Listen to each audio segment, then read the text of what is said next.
Welcome back to the Budget Gamer channel, where we bring you critical and in-depth reviews of just about every indie game we can get our hands on, and today we're going to be taking a look at Mark of the Ninja for the Nintendo Switch. And while this game actually has been out for a handful of years now, it's recently been re-released as the remastered version, and in truth it was my first time playing it. But unfortunately, while I can't really compare it to the original version as far as what was remastered and what wasn't, I can tell you all about this version.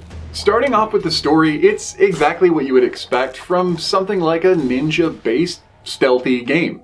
And if you're not actually familiar with the stealth genre of gaming, think horror survival plus assassination. Basically, you need to hide from everything and you can kill whatever you want. Metal Gear Solid would be a great example of a stealth type game. The story in Mark of the Ninja is, as I said before, pretty straightforward. Basically, you are a ninja assassin who is brought on board to help retrieve a ninja master and stave off the enemy. But in order to accomplish this mission, you've taken on the Mark of the Ninja, which is actually a sacred tattoo that uses some pretty mystical ink that not only grants you superhuman powers, but also over time might drive you completely insane. So using the Mark of the Ninja as you make your way through this game, you can not only jump and use grappling hooks or use your sword for some pretty sly assassinations, but you'll also be able to momentarily pause time to take out certain obstacles or maybe distract a foe to put them in exactly the right position that you need to sneak on by.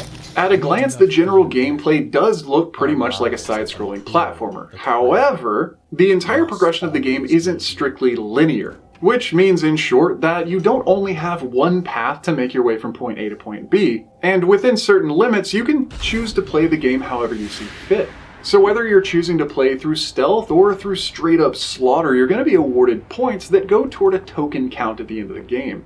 And if you want to get more skills, more traps, or even upgrade your abilities, these end-of-level tokens might turn into your real objective. But besides spending your end-of-level currency on abilities, there's a lot of other stuff that's tucked away inside each level. There are 3 scrolls hidden throughout each level area that give you a bit more of that shadowy background of this ninja's village, and about some of the story that's tangled him up in this quest. There are also additional puzzle areas in the game where ringing a giant gong will send you off to a new gaming screen that'll have you navigating certain puzzles and traps to try and reach an objective. And if that wasn't enough to encourage some careful exploration, each level also has a series of objectives, which might include navigating a specific area or even an entire level without being seen, killing a certain type or number of enemies, as well as using certain styles of attacks. And it's through completing these specific level objectives that'll eventually grant you access to certain specialized unlockables. The least of which might be your character's outfit, and I'm not going to show you any because the mystery's kind of part of the fun. But moving away from the allure of the levels themselves, the game's visuals are, they're pretty much awesome, and they're probably going to be one of the biggest iconic draws to the game before a player starts engaging with the actual gameplay. The opening visuals of the game, as well as the cutscenes between levels, keep a player sucked in with that early 2000s era Samurai Jack style animation, and the animations for the game's characters themselves is really well done. The visual representation of enemy footfalls as well as their ranges of vision are really intuitive, and overall create a pretty seamless experience for the player. The game's audio, though, looking back at it, didn't really seem to stand out too terribly much, but as you are playing a stealth genre game, you probably don't want some big in-your-face soundtrack that really distracts from your ability to pay attention to the enemies that are out to get you. So in that sense, a thematically muted soundtrack was a pretty good choice. Looking back at the game as a complete package, though, Mark of the Ninja, especially with some of the additional features of the remastered version, it's definitely worth its list price. Its $20 sale ticket does get you between an 8 and a 10-hour main story campaign, plus a game plus mode, plus certain developer comments. But I do have to be honest, I got it on sale for about $5, so if you're not interested in one of the larger ticket games, I would suggest putting it on your wish list and just waiting for another sale. There is one small thing that I would like to note about the game, though. And depending on the type of player you are, or how familiar you are with stealth genre games, this may or may not be a positive. Mark of the Ninja doesn't hide anything from you. You do have to unlock special abilities and certain other traits, but as far as the actual gameplay goes, you have access to pretty much everything you need to play the game.